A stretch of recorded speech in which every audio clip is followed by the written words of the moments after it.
This podcast is sponsored by ScienceBasedLearning.com.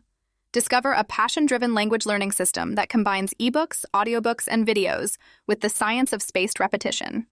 Maximize your learning and retention today at ScienceBasedLearning.com. Mastering Spanish Demonstrative Pronouns, a comprehensive guide. Learn the rules of Spanish demonstrative pronouns and their agreements in gender and number. Discover exceptions and when accents are needed. Understanding demonstrative pronouns in Spanish, agreement and distinctions.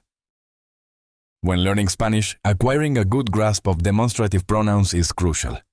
These pronouns are not just placeholders for nouns, but serve as essential tools for nuanced and accurate communication. In Spanish, demonstrative pronouns must agree in gender and number.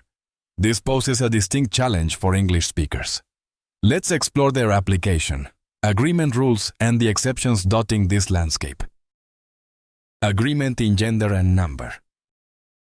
Demonstrative pronouns need to match the nouns they replace in both gender and number. Spanish, unlike English, uses different pronouns based on whether the object being referred to is masculine, feminine, or neuter. Additionally, the number, singular or plural, affects the form. Masculine singular. Este, this one, ese, that one, aquel, that one over there. Feminine singular, esta, esa, aquella. Masculine plural. Estos, these ones. Esos, those ones. Aquellos, those ones over there. Feminine plural. Estas, esas, aquellas. Neuter, referring to unknown or abstract concepts. Esto, eso, aquel. For example, if you want to say, I don't want this bike, I prefer that one, you would say, no quiero esta bicicleta, prefiero esa. Notice here, the gender of bicicleta is feminine, so the correct form esa is used instead of ese. Accent marks, distinguishing pronouns from adjectives. Accents play an essential role in distinguishing demonstrative pronouns from demonstrative adjectives. In the past, demonstrative pronouns always carried an accent to set them apart. However, according to modern usage rules from the Real Academia Española, RAE, accents are no longer mandatory unless a sentence requires distinction. For example, este es fácil de usar. This one is easy to use.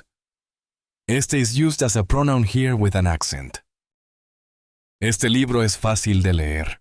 This book is easy to read. Este is used as an adjective without an accent.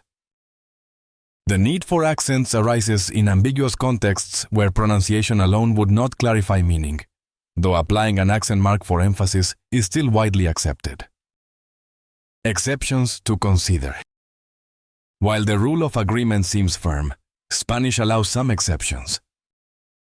In colloquial speech, the difference between ese and aquel may blur, with ese sometimes covering farther objects. Neuter pronouns like esto, eso, and aquello don't have a gendered plural form since they refer to abstract or unspecified concepts. Understanding these nuances is vital as they can affect clarity in communication. Notably, practice and exposure frequently bring clarity over time. Conclusión.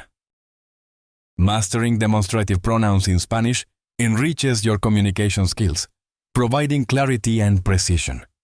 By aligning pronouns with the gender and number of nouns, and knowing how to utilize accents when needed, Spanish learners can make significant strides toward fluency. Remember, the key lies in practice, application, and correction through learning. Get your copy of our comprehensive guide to deepen your understanding of Spanish grammar and broaden your linguistic abilities.